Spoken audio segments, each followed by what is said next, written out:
I've been working on that since winter of 2023. And I've been fascinated with truffles for almost as long as I've been fascinated with mushrooms. And there's no way, even in 90 minutes, I could begin to scratch the surface, no pun intended, of how much there is in store. So I really wanted to just, I didn't want to go too far over time, but if there was a couple questions, I'd love to answer. Yeah, I'm going to be, over at my booth, and I would love to hear what you guys think about it afterwards. Yeah. But yeah, if anybody has any questions, feel free to ask. I would love to answer any questions if you had anything. Has any research been done on the health of truffle dogs? Like, are they a lot healthier than dogs like that? Great question. I don't know of any research that's been done on the health of truffle dogs, but I'm very aware that a lot of the medicinal benefits of mushrooms in general are aromatic. So I'm under the assumption that we need to preserve the way that these things smell in nature if we want to deliver the medicine to the people that are smelling exhaust and brake dust and not leaving urban environment and getting ailments from that. I think that's a really big deal. So if they're just smelling all that truffle all the time, I'm sure, like, you saw the scene where she gives me the glass and she says to smell it. It's almost like drinking something. When you smell it, it goes away after you got all of the gas out of it. And then you can fill it up again by letting it sit there on top. So when these truffle dogs are going out there, you're consuming things. When you smell, it's like eating. You're consuming compounds that's in the air into your body. So there's a lot of medicine there, and I would assume that they're very healthy. Wow. In the back. Go ahead. You talked about not picking or not selecting on the right truffle, but then the other gentleman was talking about like this truffle is going to be ripening. I can smell it ripening the banana. Yeah. Truffle. Can you explain that a little bit? So most of what we know about truffles is from European truffles. Can everybody hear me all right? Yeah. All right, okay.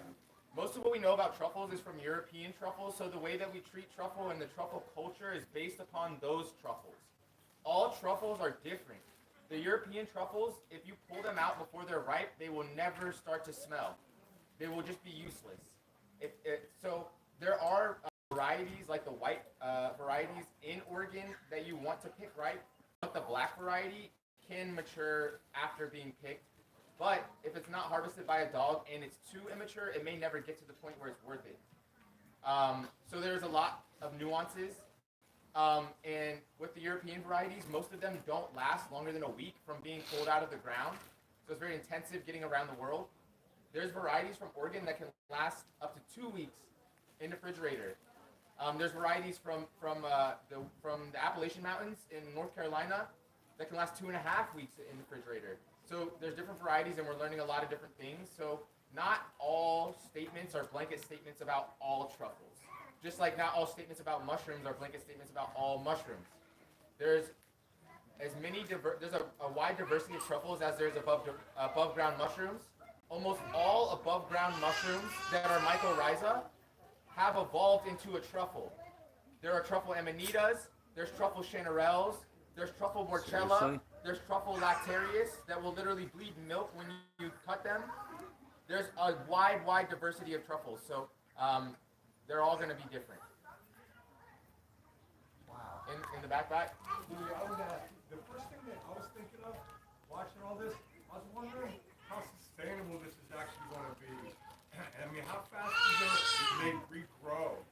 That type of thing. And one other question I'm going to add on to that is, are they able to be grown commercially inside or even as a hobby inside at all? I don't really know of any indoor success stories of anybody that's cultivating truffle like on a tree inside. I would assume that maybe if somebody that knows decent bonsai technique might be able to do it, but that does put a lot of stress on the plant, on the tree, which may make it even more demanding of a relationship with the fungus. As I've been traveling around and visiting different laboratories, I've seen a couple plant laboratories that are doing plant tissue culture, where you can use hormones to make a piece of a plant turn into any specific part of that plant. So take this milkweed and you can give it hormones that says it's under the ground and make it just make roots only inside of a culture, inside of a vat, inside of a petri dish, whatever. So I'm assuming that if you could do that, you could probably get truffles to grow indoors if you could really like stimulate the right environment through hormones and enzymes and things like this. But as far as sustainability, it takes a tree like this. The most successful plantations are getting 4 years from a seedling to a successful truffle. Most of them are 6 or 7, and then it will last up to 50 years if you are really, really good, but most likely 30 or 40 years. And then the tree becomes promiscuous and will take on other fungus that it likes better than the truffles. So if you have to, the best truffle cultivators that I found in Spain, he had been foraging truffles because his family was poor since he was 13 years old. His dad would make him go in the mountains with a dog for weeks on end, picking truffles. He had the most deep relationship with them, and he had the most abundant, oldest trees producing truffles. So you may have seen that it was monocrop agriculture in Spain. It was just fields of the one tree. I don't know how many people also noticed in Spain, whenever we were digging in the soil, it was just rocks. There's less than 0.1% organic matter in that soil. The Romans fucked it all up. Like, we all know from monocrop agriculture what it does in washing away all the soil. If you go to some places in Europe, you can see all the soil got washed away, and they're incredibly impoverished. And all they can figure out how to grow there is truffles and olives. And the olives weren't doing it. It wasn't until the truffles, they figured out how to get the truffles, that they reinvigorated an impoverished region of Spain, and now people can live there again. So this is very important. I'm seeing this in the Rust Belt. You know what I'm saying? There's so much. Like Lou said, that the Spanish people didn't even know. The French people were picking the truffles, and then they had to figure out what they even were that they could sell them to the French people. We're in this position where we didn't even know we had the truffles in our soil. And we're hearing about this from all these different people. And we didn't even put that effort into figuring out what's underneath us yet. So I believe it can be sustainable, but I believe we need to push the conversation about how to do this the right way. One of the questions, real quick.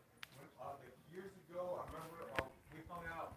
I was thinking about a place we went to in Maryland or somewhere. You brought me back to your place, and you had some kind of culture. I thought it was a type of truffle in a jar, in a big mason jar. Am I wrong? No, that's crazy that you remember that, though. Yes. Yeah, it was like electric. I remember when I took a piece of it, I could feel it. It was like electric, man. It was fresh. I tapped it back into the speakers that I was using. Yeah. But all right. So some people. All right. Has anybody ever heard of magic truffles from the Netherlands? Those are not real truffles. People just call them truffles. There's another type of mushroom formation that looks like a truffle and it grows underground. It's called sclerotia. Usually mushrooms will produce this when they're in extreme environments where they can't always make a mushroom. They'll make an energy storage ball that exists underground until the environments are proper for them to produce a truffle again. So what I brought and showed you was a desert mushroom from Africa, a desert pleurotus from Africa called Pleurotus tuberegium that produces sclerotia. And you can grow the mushroom from the sclerotia, or you can eat it. It's filled with polysaccharides. I've tried Growing it's like bread. It's like you can think of it like bread.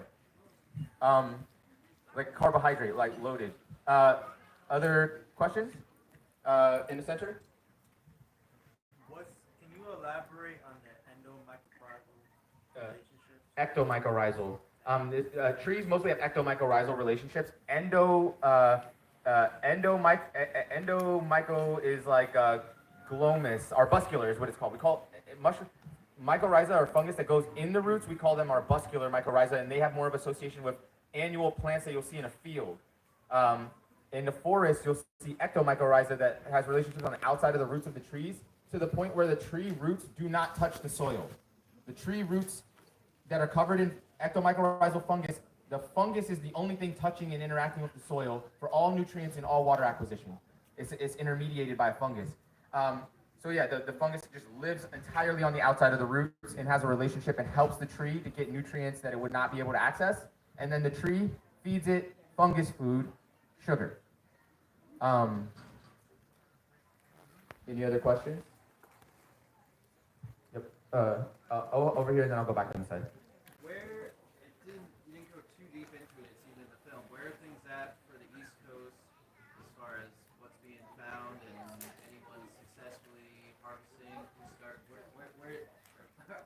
where's your orchard gonna be? I'm gonna start some experimental plantations in New York first, and then wherever else people give me access to land, then I'll continue. But we have a really great talk from Alisane So tomorrow about new discoveries in the East Coast. There's only a couple people that are offering East Coast varieties. Wild Goods is, I think, the name of their foraging company out of Western North Carolina that's offering Imea gigantea and Tuber canuliculatum from the wild. These are both varieties that can be found here. They're in the forest right now. They're in season right now in Pennsylvania, abundant in limestone soils. There's Tuber leonii that's being cultivated in the southeast on filbert trees, and they were called the pecan truffles because they were discovered in pecan orchards.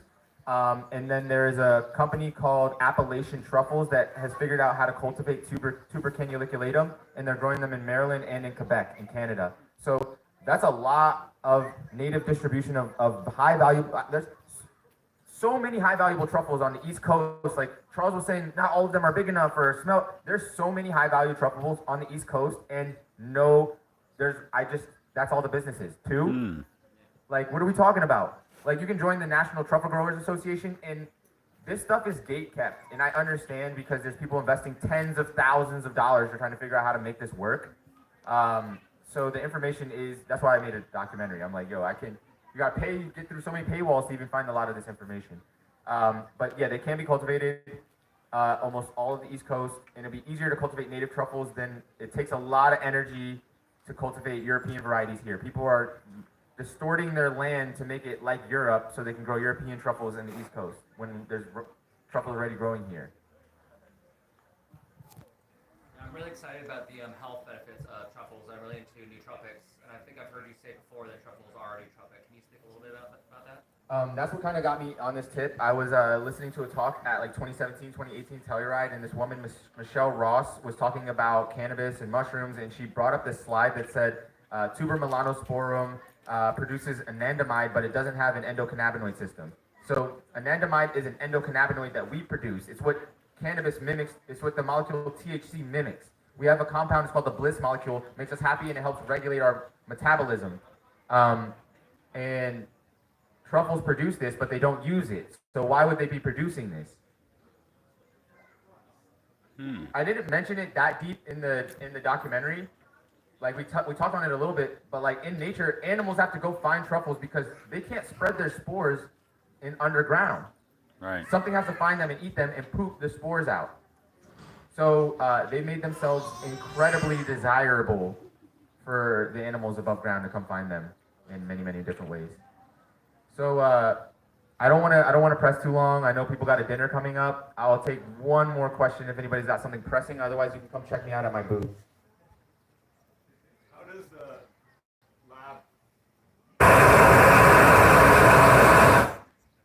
lab work?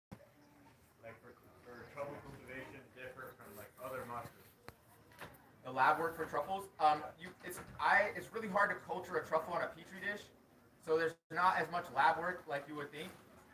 Most of the truffles are being inoculated by taking whole truffles and drying them and powderizing them and using them to dip your new tree seedlings, your new tree seeds in, so that they start out their life with that association. Because the truffle's filled with spores inside. For this reason, it's really important that you identify the truffles that you use. This event's being held every year, man. Have inoculated trees in the United States with the false Chinese truffles because they didn't know what they were doing, and now there's Chinese truffles growing in the soils in North America before we even figured out what we're doing. And the weed truffle from Europe, which is the most common truffle that nobody wants that grows on truffle plantations, which is Tuber brumale. It's popping up in plantations all around North America. It's mostly like more greenhouse botany looking kind of work than in a lab.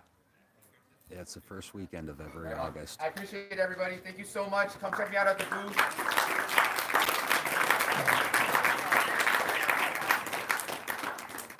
All right, I'm going to Enjoy the end rest this of your here.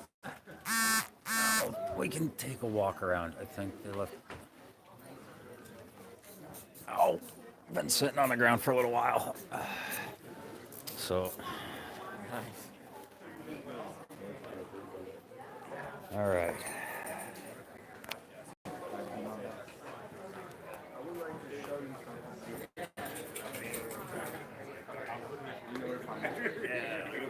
Well, that was awesome, man. Thank you for sharing that with us. Thank you, bro. Hey, I got like the first 2 minutes of it, and I ended it. Yeah. I want to get people I figured interested. you were. I just wanted to. Yep. No, I just want to get people interested, man. I got somebody in my chat right now saying I'm definitely coming next year. Oh, let's go. So that's what it's all about, man. Spreading the love, getting that information out there.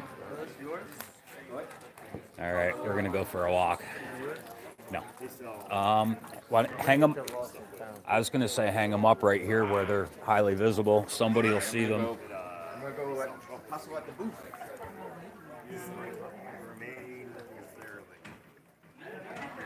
Yeah, definitely a good time and an amazing group of people. We can take a walk around. Definitely a smaller crowd this year. Not as many vendors either, which was by design. This way there isn't too many people trying to sell the same thing and stepping on each other's toes.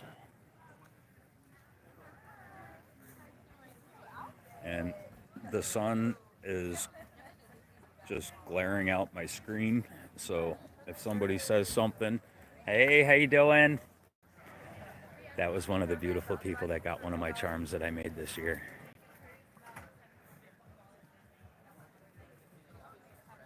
You know, we're not gonna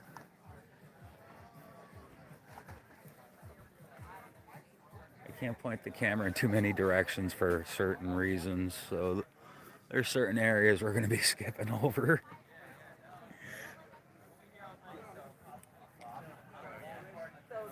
So Will just had William Padilla Brown. He's the man that puts this whole thing together. So, all right, I've said it before, but I'll say it again. Will is the first person to write any literature on how to cultivate cordyceps mushrooms. So that's how he became known. All right, let me rephrase that. He's the first person in any English-speaking country to write any literature on how to cultivate cordyceps mushrooms. He found some old, obscure video footage of the Asians doing their thing. And of course, he couldn't understand what they were saying, so he was explaining how he just shut the volume off and watched.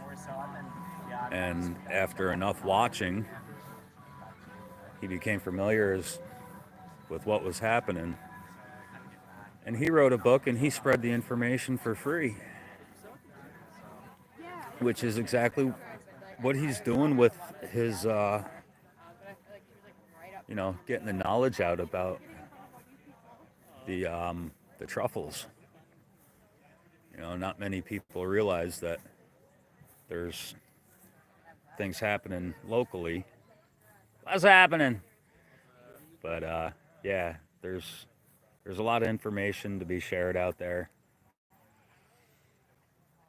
And he's doing it, which is making other people angry, but too bad.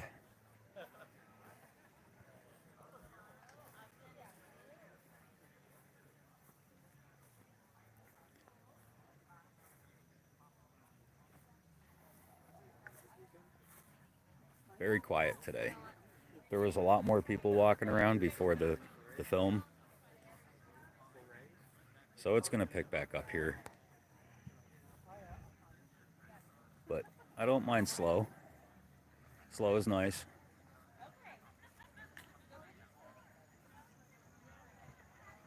Hello. So we're just taking a walk. What's going on?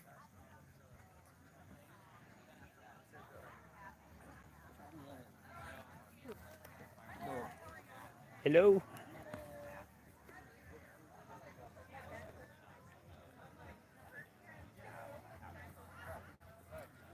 And at some point, so yesterday I had my very first truffle burger, which was awesome. It actually tasted really good.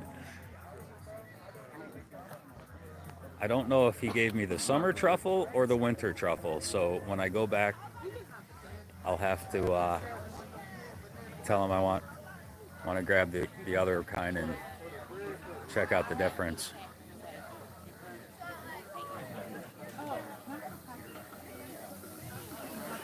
So this is Will's spot right here. Fuzzy, what's going on? Did I get my frog? I actually did buy I don't know exactly what you're referring to, but yes, I did go out and buy a neon, almost 3D frog under the black light. It looks awesome.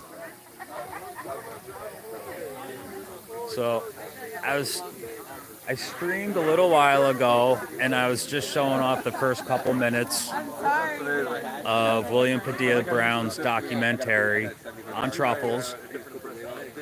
And I was getting ready to turn the camera off, and he came up behind me. He's like, "Don't stream this one." I said, "No, I'm just shutting it down." So, yeah. After his documentary ended, I was able to turn the camera back on. At least I did so, and without really worrying.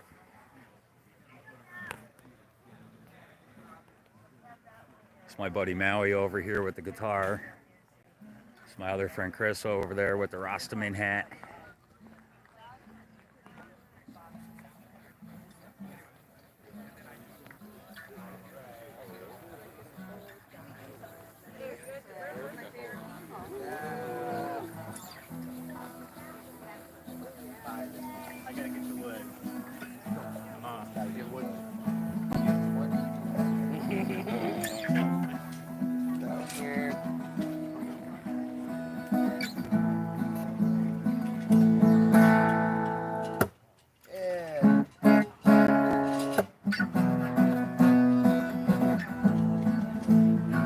I love you, man.